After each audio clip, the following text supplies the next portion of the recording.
तो दर्शकों, इस समय हम हैं मध्य प्रदेश नर्मदापुरम। यहाँ पर एक 112 साल पुराना आर्ष गुरुकुल महाविद्यालय है। ब्रिटिश गवर्नमेंट के टाइम भी बना हुआ था, आज़ादी के पहले का। इतना पुराना गुरुकुल बहुत कम देखने को मिलता है जैसा यहाँ पर आज है। और स्वामी जी, आचार्य जी और यहाँ के जो पूरा अध्यापकगण हैं सब उपस्थित हैं।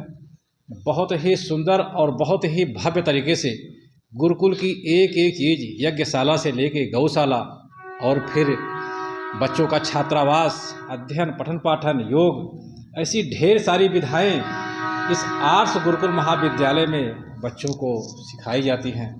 तो आज हम जुड़ चुके हैं स्वामी जी से और इस पूरा अध्यापकगण से। तो जुड़े रहिए हमारे साथ और देखते रहिए हमारा YouTube चैनल महेंद्र अवधपुरी।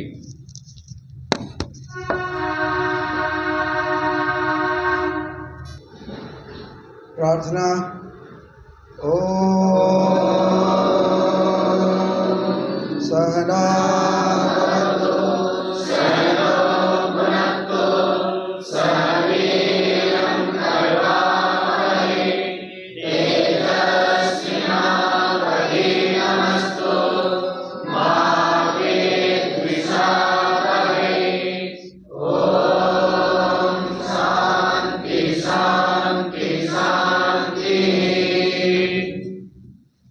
आर्ष गुरुकुल महाविद्यालय नर्मदापुरम, होशंगाबाद, मध्य प्रदेश में आज ब्रह्मचारीगण उपस्थित हैं, अध्यापक गण उपस्थित हैं। यह प्रथम कालांश, जिसको पीरियड कहते हैं, वह वैदिक सिद्धांतों का कालांश है।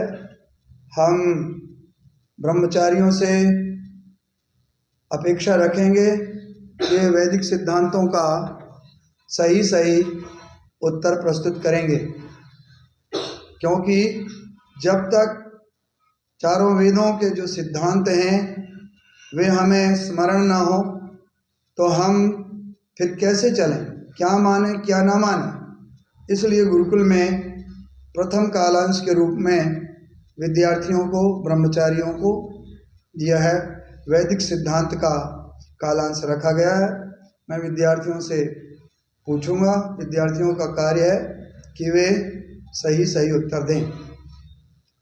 प्रथम सिद्धांत, ईश्वर सबका एक है और ईश्वर सारी सृष्टि का रचयिता, पालनकर्ता, प्रलय करता है।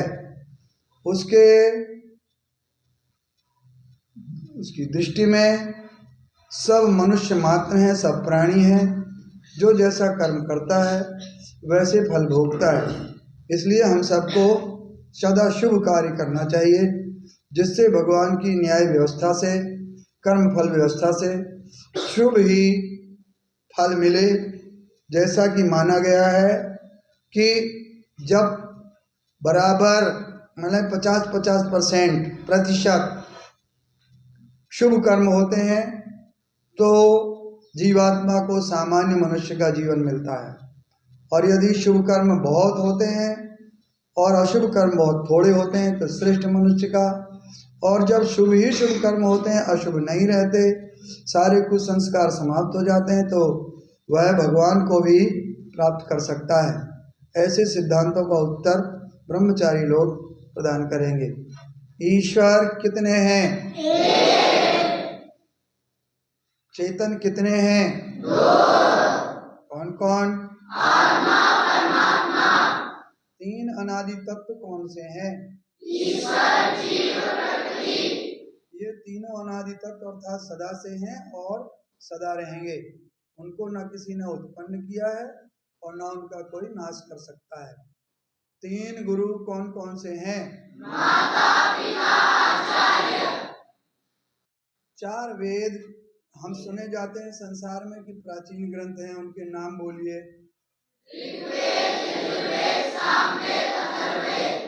चारों वेदों की मंत्र संख्या क्या है उसको बतलाइए। ऋग्वेद में 10,552 मंत्र हैं, यजुर्वेद में 1975 मंत्र हैं, सामवेद में 1875 मंत्र हैं, अथर्ववेद में 5,977 मंत्र हैं, चारों वेदों में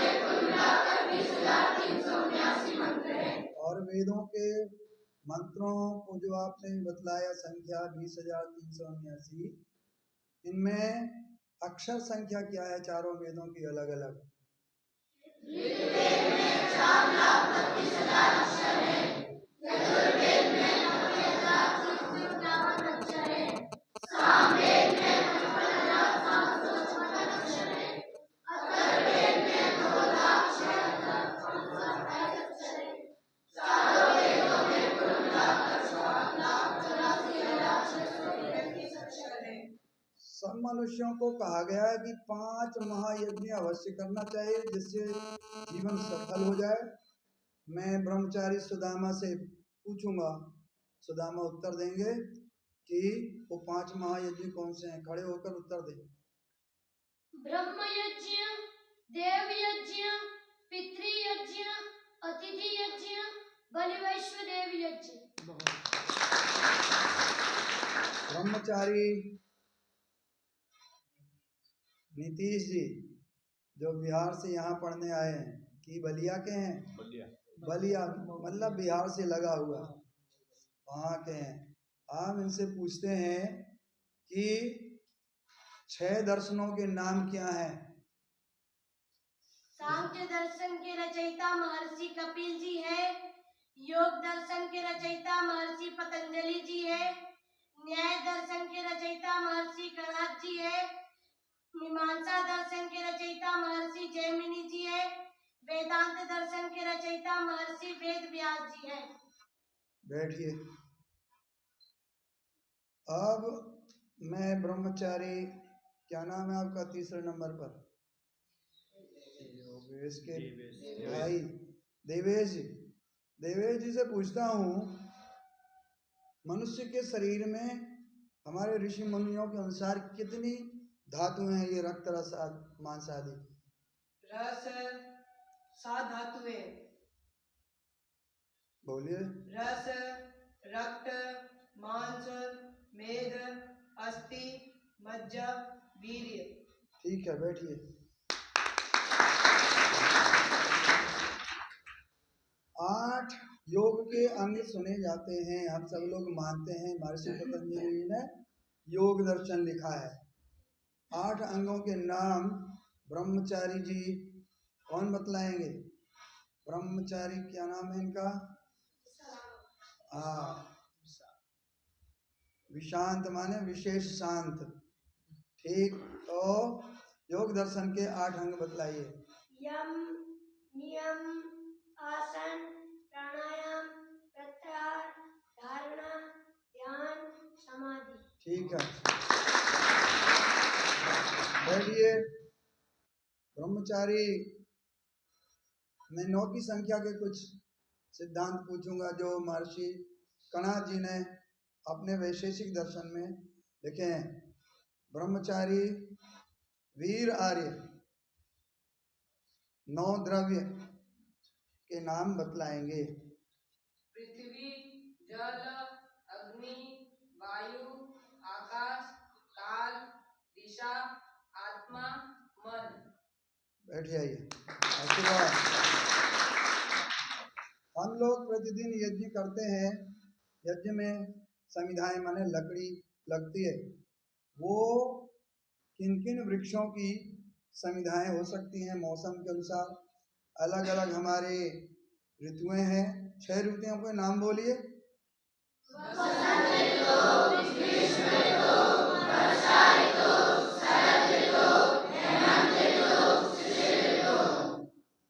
इन ऋतुओं में हम लोग यज्ञ करते हैं, हवन करते हैं और 4 प्रकार की सामग्री का प्रयोग माना जाता है। पुष्टिकारक हो, मिष्ट पदार्थ हो, सुगंधित पदार्थ हो, रोगनाशक पदार्थ हो।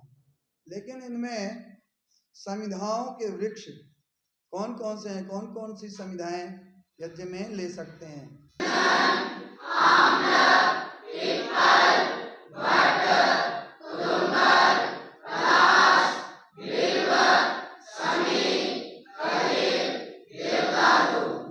अपने वेद के पश्चात आध्यात्मिक ग्रंथ उपनिषद माने जाते हैं। 11 उपनिषद प्रसिद्ध हैं। 10 उपनिषद तो कम से कम वेदांत दर्शन को पढ़ने से पहले ही पढ़ लेनी चाहिए। और 11वीं उपनिषद भी है जिनको ऋषि दयानंद सरस्वती जी महाराज ने बहुत खोज करके प्रामाणिक माना है। 11 उपनिषदों के नाम ब्रह्मचारी लोग बतलाएंगे।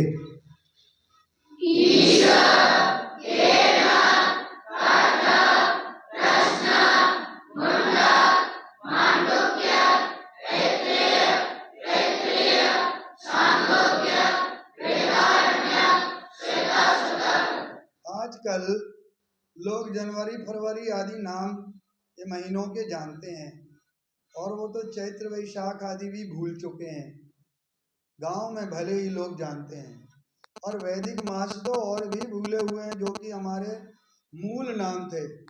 उन वैदिक 12 मासों के नाम ब्रह्मचारी लोग बतलाएं।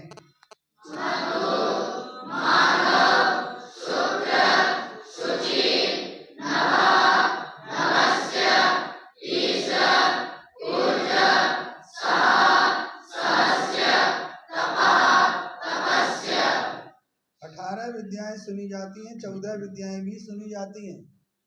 14 विद्याओं के ग्रंथों के नाम बोलिए।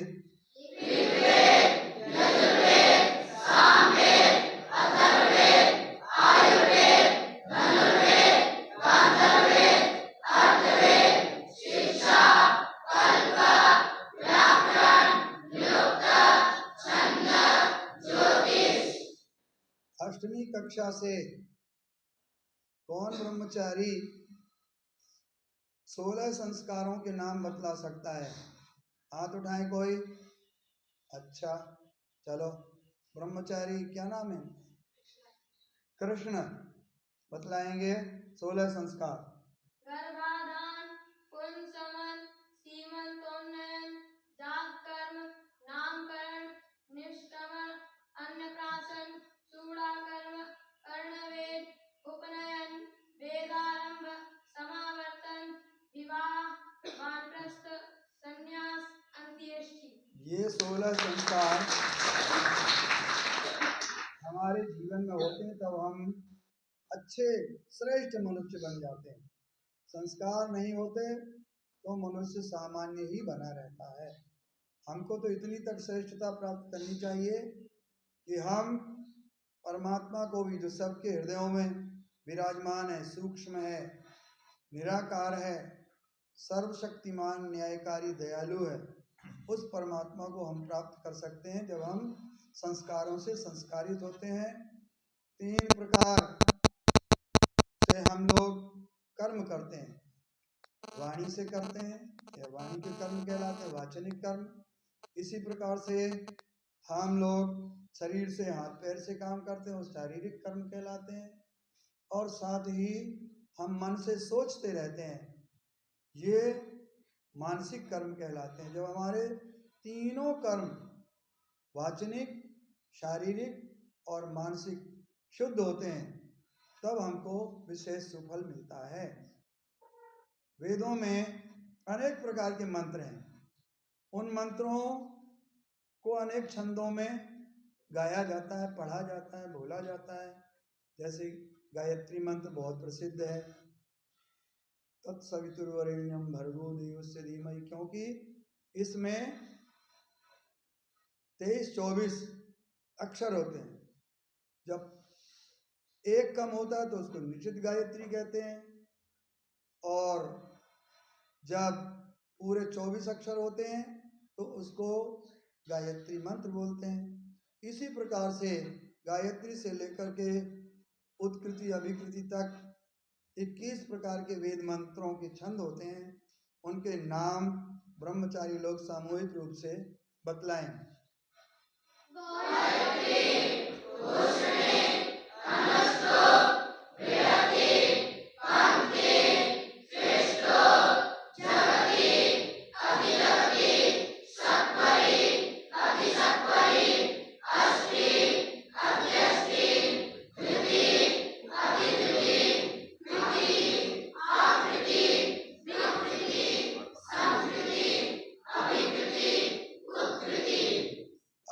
समय होने वाला है, इसलिए मैं 1-2 प्रश्न और आपसे पूछता हूँ। देश में विशेष करके हिंदू कहें चाहे आर्य कहें, बिगड़ा नाम तो हिंदू लेते हैं, शास्त्रों में तो कहीं हिंदू हमको दिखा नहीं। आर्य तो सब जगह लिखा है, आर्य कहो वैदिक कहो। तो ये लोग 33 कोटि देवता मानते हैं।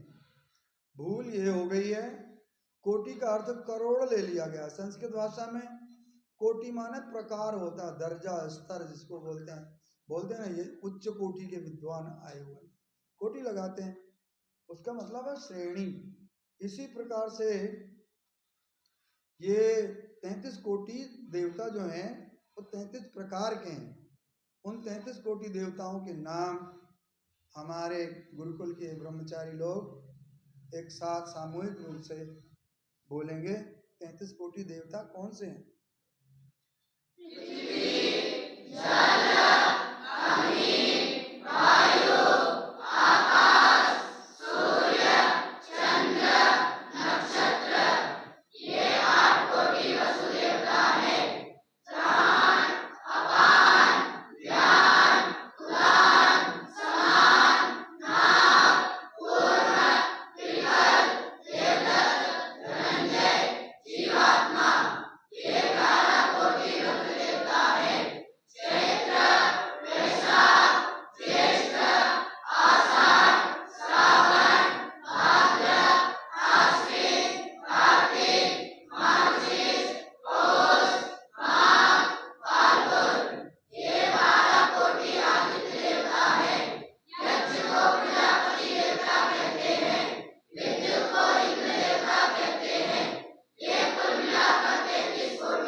अभी आपने सुना 33 कोटि देवता क्या होते हैं। इनमें वैसे एक जीवात्मा का नाम भी आया हुआ है। हम लोग ऐसा मानते सुनते हैं कि भगवान की स्तुति, प्रार्थना, उपासना की जाती है। ये तीनों शब्द अलग अलग अर्थ को लिए हुए होते हैं, लेकिन प्राय लोग ये समझते हैं स्तुति भी वही है, प्रार्थना भी वही है, उपासना भी वही है। नहीं, स्तुति का मतलब होता है गुणों को जानना, बोलना, लिखना, बताना। प्रार्थना का मतलब होता है सद्गुणों की प्रार्थना करना, मांगना। और उपासना का मतलब होता है उसके समीप में रहना, होना। तो स्तुति करने से किसी भी श्रेष्ठ पदार्थ को प्राप्त करने की इच्छा होती है। प्रार्थना करने से यदि वो चेतन है, समझता है, तो वो तुम्हारी प्रार्थना को यथा योग्य रूप से पूरा भी कर सकता है। जैसे कि हमारे माता पिता आदि गुरुजन हैं, इनसे हम कुछ मांगते हैं, वो हमें उचित उनकी मांग लगती है, मांगने वालों की, तो दे देते हैं। लेकिन उपासना तो केवल परम पिता परमेश्वर की ही की जाती है, क्योंकि सब दुख बंधनों से छुड़ा करके और अपने परम आनंद में रखना, जिसको मोक्ष कहते हैं, मुक्ति कहते हैं, तो उसकी प्राप्ति के लिए तो भगवान की स्तुति करनी चाहिए, भगवान से प्रार्थना करनी चाहिए और भगवान की उपासना करनी चाहिए। इसलिए सबको ये जानना चाहिए कि इन 33 कोटि देवों में 32 कोटि देव तो जड़ हैं, अचेतन हैं, वो कुछ नहीं समझते। सूरज जड़ है, चंद्रमा जड़ है, पृथ्वी जड़ है, प्रकाश जड़ है। ये स्वयं आपको आ करके कुछ देने वाले नहीं, आप इनसे खुद ले सकते हैं। माता पिता से प्रार्थना कर सकते हैं, गुरुजनों से प्रार्थना कर सकते हैं, राजा से प्रार्थना कर सकते हैं, परमेश्वर से प्रार्थना कर सकते हैं कि हे भगवान, हमारे सब दुख दूर हो, हमको आनंद मिले, हम में शक्ति आए, हमारी अशक्ति, रोग, बीमारियां दूर हो। और इसी तरह से हे भगवान, हमको उत्तम ज्ञान दीजिए, हमारा अज्ञान दूर कर दीजिए। तो इस तरह से भगवान की स्तुति, प्रार्थना, उपासना करनी चाहिए। लेकिन उपासनीय केवल परम पिता परमेश्वर है। महर्षि दयानंद सरस्वती जी ने आर्य समाज के दूसरे नियम में लिखा है कि ईश्वर सच्चिदानंद स्वरूप, निराकार, सर्वशक्तिमान, न्यायकारी, दयालु, अजन्मा, अनंत आदि गुणों वाला है, उसी की उपासना करनी चाहिए। महाराज ने जिन्होंने चारों वेद, 6 शास्त्र आदि सब कुछ अपने गुरु स्वामी विरजानंद जी महाराज से पढ़ करके और इस भारत भूमि में टंकारा में जन्मे थे, जो कि गुजरात में है, और उन्होंने फिर वेदों का प्रचार किया और वैदिक सिद्धांत भी हम सबको, जन जन को बतलाए। यदि सब लोग वेदों के मार्ग पर चल पड़ेंगे तो निश्चित रूप से हमारा देश विश्व गुरु तो होगा ही, साथ ही देशवासी परम सुख शांति भी प्राप्त कर सकेंगे। अब मैं चाहता हूँ कि ब्रह्मचारी लोग ऐसे महर्षि दयानंद सरस्वती जी महाराज के विशेषण बतलाएंगे। एक ब्रह्मचारी जी महर्षि दयानंद जी का चित्र ले आएंगे, तब तक मैं कुछ बात बतलाता हूँ।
अब आज के इस वैदिक सिद्धांत का ये कालांश यहीं पर समाप्त होता है।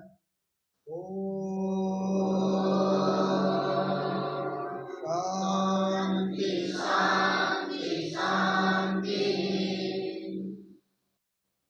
इनका सज्जनों का, हमारे धर्मेंद्र महेंद्र जी का और साथ में आए ओम प्रकाश आर्य जी का धन्यवाद, आशीर्वाद। चलो।